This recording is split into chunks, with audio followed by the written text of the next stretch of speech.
boy is back, 'cause you know he's the white boy.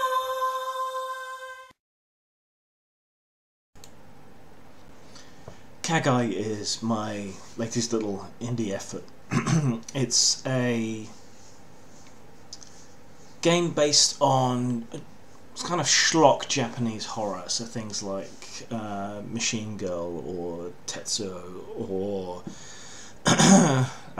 Lust of the Dead or Helldriver, that sort of stuff. The kind of really gory, over the top to the point where it becomes comedic sort of stuff. So the premise is that there's been a supernatural invasion worldwide, and every single one of mankind's fears, monsters, creatures, ghosts, whatever, has bled over into this world, and the entire world is at war except for a few holdout locations, one of which is this arcology in Tokyo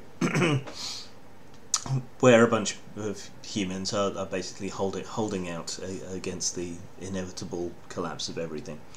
So the entire world is at war, which means every man from the age of 12 is automatically drafted, given a gun and sent to the front line. And the people that remain in the arcology are the kids, the women, politicians, and people who've managed to buy their way out of having to fight. And within the arcology itself, life carries on reasonably normally, insulated from what's going on outside. Everything's hyper commercial to distract people from the horrors that are going on.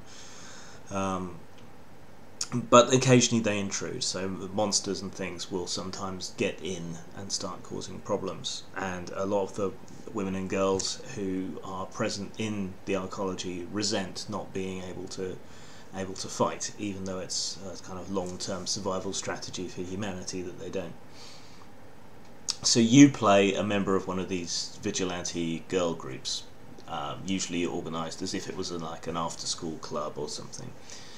So you've got improvised weapons or ancestral weapons, or cobbled together weapons. You get together as a group of girlfriends and investigate and slaughter monsters, which is all basically a very kind of loose excuse for some rather gory and violent fighting, based around this sort of stuff. So what's more interesting to me than the setting is fun, is that it's kind of a system experiment for me.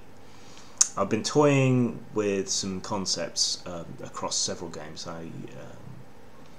of things that can encourage people to work together, and things that ensure that no single player at the table is necessarily useless, even if they choose to play a non-combat character or just something a bit different to usual. So I wanted to make a way that everyone can contribute, even if it's indirectly, to combat. And the other issue I wanted to tackle was fighting against big monsters, big powerful creatures in games is often tedious and a matter of wearing them down. There's little in the way of tactical thought,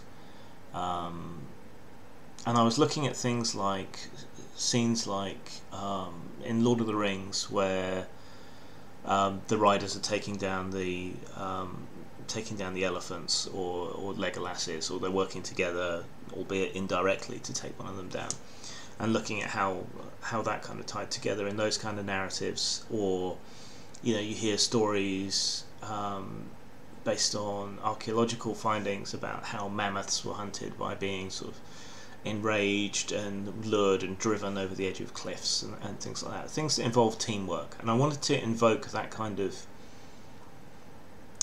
teamwork into the combat against larger creatures, larger monsters. And I also wanted to model the way in which, like, martial arts duels and swords duels in films and things, is often there's a great deal of back and forth, then someone presses their advantage, and that's when it's over. So there's a bit of to and fro and tactical thought going on. So you're setting yourself up for the death blow in a way. So the way the system works is that you have a dice pool of 6-sided dice, and you roll them, and you can either use the successes that you've got, or you can hold them over. So you can either keep them to yourself, which is called pulling, or you can push them out to the middle where anyone can get them. And then you can justify pulling dice from the pool, or pulling from your own dice pool that you've carried over, so that you can build up to getting a large, overwhelming attack. The other things more specific to this game that you can do with this system is that you can choose what you do with your attack after you've rolled.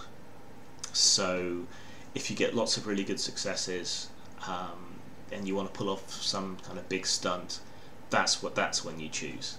So rather than saying I'm going to do this and then rolling pass fail, what you do is you roll to see how well you do, and then you spend your success to accomplish what you want with what you've got, or carry it over to another turn.